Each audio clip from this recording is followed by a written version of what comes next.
নমস্কার বন্ধুরা, সুপর্ণা কিচেনে আপনাদের সবাইকে স্বাগত জানাই। আশা করছি আপনারা ভালো আছেন। আজ বানিয়েছি গোটা ষষ্ঠী। সমস্ত সবজি আমি গোটাই রান্না করেছি। এটি সরস্বতী পূজার দিনে রান্না হয়, আর পরের দিন এই রান্নাটা আমরা খাই। আর এতে আমি একটু বঁটি ব্যবহার করব না, সমস্ত হাত দিয়ে এই সবজি কেটেছি। আপনাদের অনুরোধ রইল পুরো ভিডিও দেখার জন্য। ভালো লাগলে লাইক কমেন্ট শেয়ার করে দেবেন, আর আমার চ্যানেলে নতুন বন্ধু হয়ে থাকলে সাবস্ক্রাইব করে দেওয়ার অনুরোধ রইল।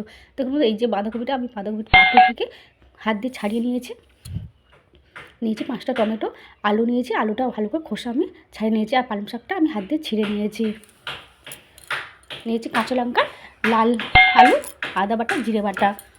সমস্ত সবজি আমি ভালো করে ধুয়ে পরিষ্কার করে নিয়েছি। অন্যদিকে কড়া বসিয়েছি। কড়া যখন ভালোভাবে গরম হয়ে আসবে, ফোড়নের জন্য দিয়েছি শুকনো লঙ্কা আর তেজপাতা। এটা আমি উনানে রান্না করছি। আর দিয়েছি 5 ফোড়ন দিয়ে ভালো করে ভেজে নেবো, এটা সুন্দর গন্ধ আসা পর্যন্ত। আর দিয়েছি রাঁধুনি বলে একটা মশলা পাওয়া যায়, এটাও দিয়ে ভালো করে তেল আমি ভেজে নিয়েছি। এবার যে আলু আমি ছাড়িয়ে ধুয়ে পরিষ্কার করে গেছি, আলুটা আমি তেলের মধ্যে ভালো করে ভেজে নেব। এবার আলুটা ভালোভাবে ভেজে নেব। ভাজা হয়ে গেছে। সিম আর বিন আমি ভালো করে ধুয়ে পরিষ্কার করে গেছিলাম, হাত দিয়ে কিছুটা আমি অংশটা কেটে বাদ দিয়েছি, দিয়ে ভালো করে এটাও তেলের মধ্যে ভেজে নেব। এবার দেবো ফুলকপিটা ওই আলু, বিন আর সিমের সাথে ভালো করে ভেজে নেব। যখন ভালো করে ভাজা হয়ে যাবে, এবার দেবো আদা বাটাটাও দিয়ে ভালো করে আমি কষিয়ে নেব, যতক্ষণ না আদার কোনো কাঁচা গন্ধ না যায়। এইভাবে আমি ভালো করে সবজিটা ভালো কষিয়ে নিলাম।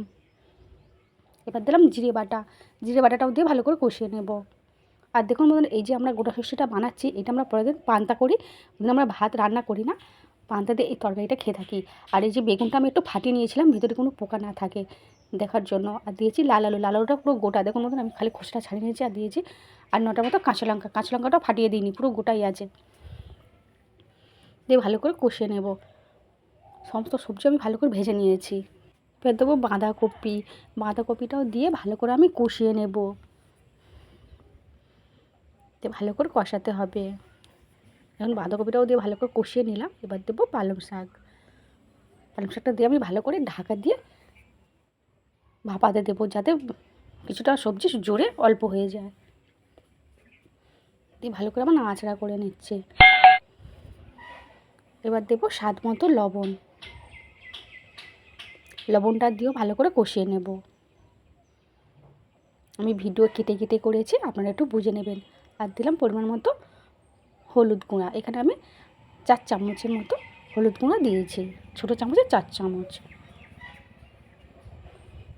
আর দিলাম লঙ্কা গুঁড়া, এখানে 3 চামচের মতো। আপনারা ঝাল যেমন খাবেন তেমন পরিমাণ কমিয়ে বাড়িয়ে দেবেন। আর এই তরকারিটা একটু ঝাল হলে ভালো লাগে, তাই এখানে আমি 4 চামচের মতোই গুঁড়ো লঙ্কা দিয়েছি, দিয়ে ভালো করে কষিয়ে নিয়েছি। এখানে আমি কোনো জল অ্যাড করব না। এই যে সমস্ত সবজি থেকে যে জল বেরোবে, কষাতে সমস্ত সবজি সেদ্ধ হয়ে যাবে। এটা আমি ঢাকা দিয়ে কষাতে আছে। এটা আমি বারবার ঢাকা খুলে কষিয়েছি, আপনার সঙ্গে এটা শেয়ার করা হয়নি। দেখুন আগের থেকে অনেকটাই কমে গেছে, আর আমার এই তরকারিটা পুরো হয়ে এসছে।